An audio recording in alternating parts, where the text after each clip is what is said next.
Hello friends and welcome to my YouTube channel Banga knowledge academy. तो आज हम DOI की बात करेंगे। जैसा कि आप स्क्रीन पर देख रहे हैं, डिजिटल ऑब्जेक्ट आइडेंटिफायर काफ़ी इम्पोर्टेंट टॉपिक है आपके किसी भी एग्ज़ाम के लिए। तो आइए शुरुआत करते हैं। उससे पहले आपसे एक रिक्वेस्ट है कि अगर आपने चैनल सब्सक्राइब नहीं किया है तो प्लीज़ पहले से सब्सक्राइब कर लें ताकि मोर अपडेट्स आप तक पहुँच जाएँ। तो सबसे पहले DOI जो DOI है, इसका फुल फॉर्म क्या है बताइए कमेंट करके, जल्दी से कमेंट कीजिए।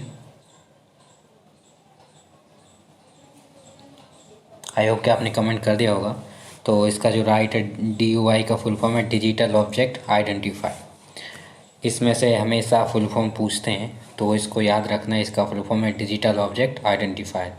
तो जो DOI है ये क्या है, ये आइडेंटिफाई करता है जो एकेडमिक, प्रोफेशनल और गवर्नमेंट इंफॉर्मेशन है।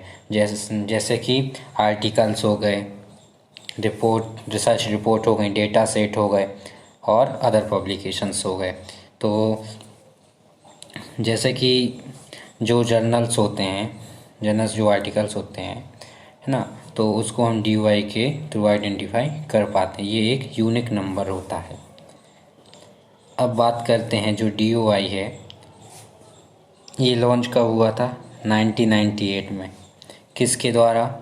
एसोसिएशन ऑफ अमेरिकन पब्लिशर और इंटरनेशनल पब्लिशर एसोसिएशन और international association of scientific, technical and medical publishers. तो इनके द्वारा ये लॉन्च किया गया था। अब 1998 से 2000 में ये किसके साथ वर्किंग था? फाउंडेशन इंडेक्स प्रोजेक्ट के साथ। 2000 में इसकी फर्स्ट एप्लीकेशन हुई किसके द्वारा? क्रॉस रेफरेंस रजिस्ट्रेशन एजेंसी के द्वारा।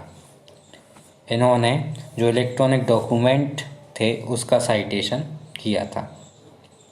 नेक्स्ट 2000 में NISO DOI सेंटेक्स स्टार्ट किया था। इसके बाद जो ISO स्टैंडर्ड से हमेशा क्वेश्चन आता है कि जो DOI है इसका ISO स्टैंडर्ड क्या है, तो इसका है 26324। काफ़ी इम्पोर्टेंट है, UGC नेट एग्ज़ाम में पूछा जा चुका है। तो इसका ISO स्टैंडर्ड क्या है? 26924। और जो ISO कमेटी है वो कौन सी? TC46/SC9। ये किसके लिए रिस्पॉन्सिबल थी? आइडेंटिफिकेशन और डॉक्यूमेंटेशन के लिए।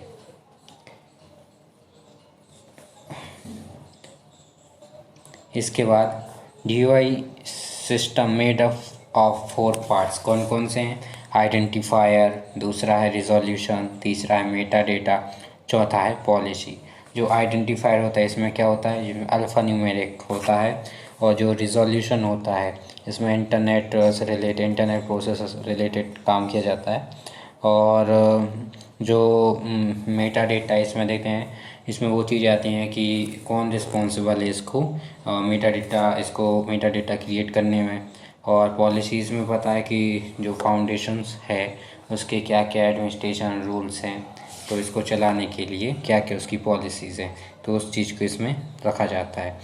इसमें 2 पार्ट होते हैं, प्रीफिक्स और सफिक्स। तो प्रीफिक्स में कॉम्बिनेशन होता है डायरेक्टरी कोड और रजिस्ट्रेंट कोड का। इसमें हमेशा याद रखना, क्वेश्चन पूछ सकते हैं कि combination of directory code and registrant code ये किसके अंदर आता है, तो ये आता है प्रीफिक्स में।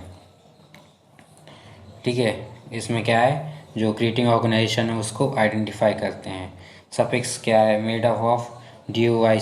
इसमें क्या है? आइडेंटिफाई और locate information about particular object. Particular जो ऑब्जेक्ट से संबंधित जो इन्फॉर्मेशन है उसको हम लोकेट करते हैं और आइडेंटिफाई करते हैं। नेक्स्ट ये देखिए, ये DOI है। ठीक है, तो जो HTTP है इसके लिए क्या बोलते हैं? URL of DOI, foundation server of और direct user to the DOI।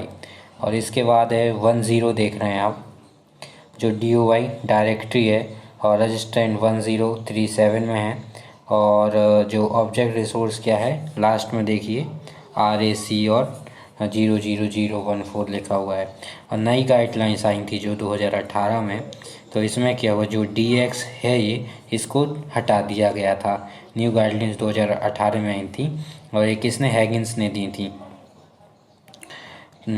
UGC anti net में पूछा जा सकता है कि न्यू जो गाइडलाइंस आई थी वो कब आई थी, ये पूछ सकते हैं, या किसने दी थी, हैगिंस ने दी थी। और क्या हटाया था, DX हटा दिया था। यहाँ देख सकते हो अब DX नहीं है।